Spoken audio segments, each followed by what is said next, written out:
बोले श्री गंगा मैया की जय। जय। जैसा कि आपने पूछा माँ गंगा की उत्पत्ति, तो ये सब जानते हैं, पुराणों में इनकी कथा प्रसिद्ध है कि राजा भगीरथ ने बड़ी उत्कट तपस्या किया। कथा तो बहुत लंबी है इनकी, सभी पुराणों में लगभग निहित है, लेकिन सारांश यही है कि राजा भगीरथ के पूर्वज कपिल देव ऋषि के श्राप से भस्म हो चुके थे।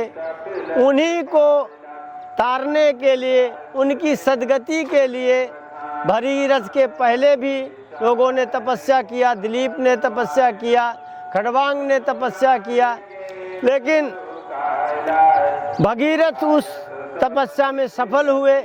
माँ गंगा प्रकट हुई।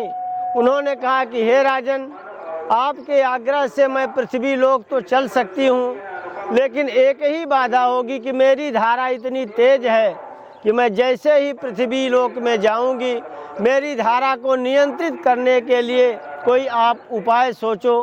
तब भगीरथ ने आश्वासन दिया कि हे माँ, मैं भगवान शिव को प्रसन्न करूंगा और आपके इस वेग को भगवान शिव, जो सभी जीवों की आत्मा है, वो अपने द्वारा इसे नियंत्रित करेंगे और आपकी फिर वो नियंत्रित धारा पृथ्वी लोक में प्रवाहित होगी और मेरे पूर्वजों सहित समस्त जीवों का कल्याण होगा।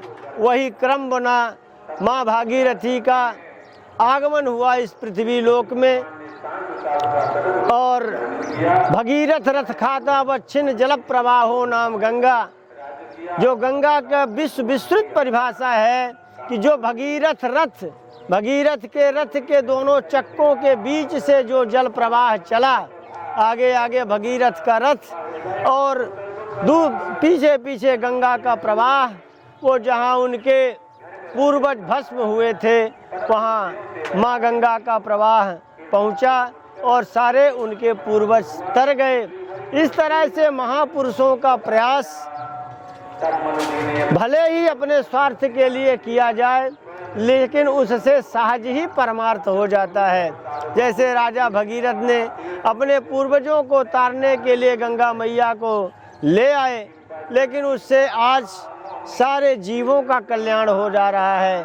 सबके समस्त पाप माँ गंगा के दर्शन मात्र से दूर हो जाते हैं। और गंगा जी ने भी भगीरथ से यही कहा था कि देखो राजन, मुझ में जो गोता लगाएंगे, जो मेरा स्पर्श करेंगे, जो मेरा दर्शन करेंगे, उनका पाप तो दूर हो जाएगा, लेकिन मैं उनके पापों को इकट्ठा करके कौन सा उपाय करूं कि मेरा पाप भी दूर हो जाए। तो भगीरथ जी ने कहा कि जब परमात्मा में निहित और ब्रह्म ज्ञान प्राप्त संतों का स्पर्श आपसे होगा, तो आपका वो पाप जो आपने जीवों का इकट्ठा किया है, वो आपका पाप नष्ट हो जाएगा। इस तरह से संतों का और माँ गंगा का सुंदर संगम, ये प्रयागराज, ये महाकुंभ मेला, और गंगा की महिमा तो जितना ही गाई जाए उतने ही कम है, क्योंकि यह भगवान के चरण कमलों से निकली हुई हैं, चरण कमलों के नख से निकली हुई हैं, जो दर्शन मात्र से ही सारे जीवों को कृतार्थ कर देती हैं। माँ गंगा के बीच में जो बाधाएं अभी आ रही है, डैम बन रहे हैं, इस सब के बारे में आपको क्या कहना है गुरुजी? देखिए, गंगा का एक रूप जलमय भी है और जल ही जीवन है, और बिना जल के जीवों की स्थिति भी असंभव है। तो उस क्रम में हम ये नहीं कह सकते कि माने गंगा जी का और भी उपयोग न हो, क्योंकि जीवों के लिए ही वो आई हैं, तो जीवों का कल्याण ही उनमें निहित है। तो जो गंगा जी से सिंचाई का कार्य चल रहा है, बांध बन रहे हैं, वो जीवों के कल्याण के लिए ही किए जा रहे हैं। इसमें बहुत बड़े बड़े आंदोलन हुए कि गंगा जी को बांधा ना जाए, वो भी सत्य है, क्योंकि अगर गंगा जी का प्रवाह ही रुक जाएगा, प्रवाह अगर विखंडित हो जाएगा, तो जो उनको प्रवाह में जो महिमा है वो भी विकंठित हो जाएगी। और जो हमारे शास्त्रों में गंगा के स्वरूप का वर्णन किया गया है, गंगा के महत्व का वर्णन किया गया है, उसमें कुछ कमी आएगी। तो मैं ये चाहता हूँ कि उचित रूप से गंगा जी का जो लक्ष्य है, गंगा माँ का इस पृथ्वी लोक में आने का जो लक्ष्य है, उस पे ही ध्यान रखा जाए, गंगा माँ का उपयोग किया जाए। अभी बहुत अभियान चल रहे हैं गंगा माँ की सफाई का। तो गंगा माँ तो जहाँ से प्रकट होती है, मैं तो वहाँ 3 बार गया, गोमुख से भी आगे तपोवन तक गया। तो वहाँ तो इतनी निर्मल धारा आती है कि वहाँ स्वच्छ होने की कोई बात ही नहीं, वो अपने आप में ही स्वच्छ हैं। और हम जगह जगह उनमें गंदगी मिलाते गए, इसलिए गंगा माँ का स्वरूप बिगड़ गया।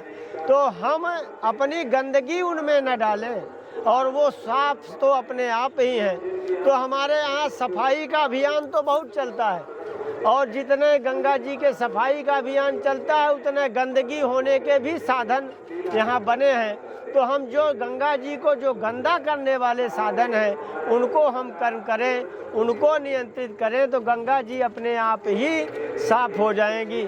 सरकार का पैसा इसमें बहुत व्यय होता है, लेकिन उसका अच्छे से स्वरूप इसलिए नहीं आ पाता कि जो मनुष्य हैं, जो हमारी जनजाति है, जो जीव हैं, जो समाज है, वो गंगा जी के सफाई का विशेष ध्यान नहीं रखता है।